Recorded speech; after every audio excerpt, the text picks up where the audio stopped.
Hello everyone, welcome back to our channel. ఈరోజు recipe ఏంటంటే ములక్కాడ రసం అండి. చాలా చాలా చాలా సూపర్ టేస్ట్ ఉంటుంది. ఖచ్చితంగా చాలా టేస్ట్ ఉంటుంది. ట్రై చేయండి. నేను ఒక చిన్న కప్పుతో ఒక కప్పు కందిపప్పు తీసుకున్నాను. ఇలా శుభ్రంగా కడుక్కొని నీళ్లు పోసుకొని ఒక మీడియం సైజ్ టమాటాను తీసుకోవాలి. ఇలా ముక్కలుగా కట్ చేసుకొని వేసుకోవాలి. ఇప్పుడు మూత పెట్టుకొని ఒక 3 విజిల్స్ వచ్చే వరకు పెట్టుకోవాలి.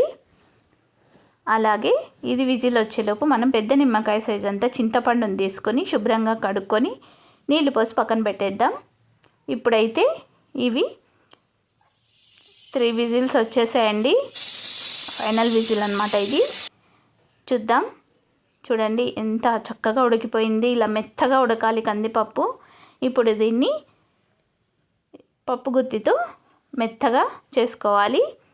అలాగే నానబెట్టుకున్న చింతపండుని గుజ్జు తీసుకుందాం. ఇప్పుడు ఈ గుజ్జుని ఈ కందిపప్పు మిశ్రమంలోకి వేసేసుకోవాలి. ఇదంతా కూడా మిక్స్ చేద్దాం. ఇందులోకి ఇప్పుడు కొద్దిగా నీళ్లు కూడా వేసుకోవాలి. మనకు ఎంత అవసరమో అంత వాటర్ వేసుకోవాలి.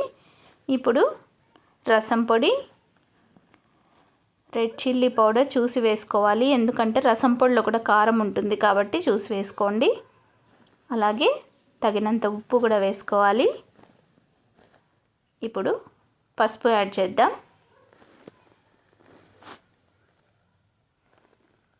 ఇప్పుడు ఇంకొక గిన్నె తీసుకొని ములక్కాడల్ని నేను ముందే శుభ్రం చేసి పెట్టుకున్నా అండి. కట్ చేసి పెట్టుకున్నాను.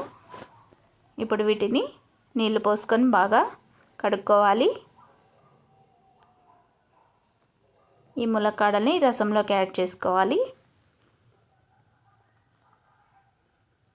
అంతా ఒకసారి కలిపేసుకొని ఇందులోకి బెల్లం యాడ్ చేసుకోవాలి. బెల్లం వేస్తేనే టేస్ట్ వస్తుందండి ఈ రసం. ఇప్పుడు దీన్ని ఒక గిన్నెలోకి ట్రాన్స్ఫర్ చేసుకుందాం. ఇప్పుడు ఇదే కుక్కర్ని స్టవ్ మీద పెట్టి వెలిగించుకొని ఆయిల్ వేసి హీట్ అయిన తర్వాత ఆవాలు, జీలకర్ర, కచ్చా పచ్చాగా దంచుకున్న వెల్లుల్లి, అలాగే కరివేపాకు వేసుకొని బాగా వేయించుకోవాలి. నిజంగా చాలా టేస్ట్ ఉంటుందండి. మనం రొటీన్గా టమాటా రసం, మిరియాల రసం ఇలా తింటూ ఉంటాము. ఇలా ట్రై చేయండి, చాలా బాగుంటుంది. ఇప్పుడు ముందుగా రెడీ చేసి పెట్టుకున్న రసం మొత్తం దీంట్లోకి వేసేసుకోవాలి. హై ఫ్లేమ్లో ఒక్క విజిల్ వస్తే సరిపోతుందండి. డ్రమ్ స్టిక్స్ బాగా ఉడికిపోతాయి, లేదంటే ఉడకవండి అవి. ఇప్పుడు చూద్దాం రసం ఎలా ఉందని. పర్ఫెక్ట్గా ఉడికినాయండి. మెత్తగాను అవ్వలేదు, అలాగని గట్టిగాను లేవు. ములక్కాడలు పర్ఫెక్ట్గా ఉన్నాయి. ఖచ్చితంగా హై ఫ్లేమ్లో ఒక విజిల్ పెట్టండి మర్చిపోకుండా. ఫైనల్గా కొత్తిమీర వేసేసుకొని కలుపుకుంటే మన వేడి వేడి రసం రెడీ అయిపోయింది. ఇప్పుడు వేడి వేడి అన్నంలో కొద్దిగా నెయ్యి వేసుకొని ఈ ములక్కాడ రసం వేసుకొని తింటే అమృతంలా ఉంటుందండి. తప్పకుండా మీరు ఆ ఫీల్ అయితే ఖచ్చితంగా వస్తుంది ప్రతి ఒక్కరికి. చాలా చాలా బాగుంటుంది. ట్రై చేయండి. వీడియో నచ్చితే లైక్ చేయండి, షేర్ చేయండి, సబ్స్క్రైబ్ చేయండి, కమెంట్ కూడా చేయండి. Thanks for watching.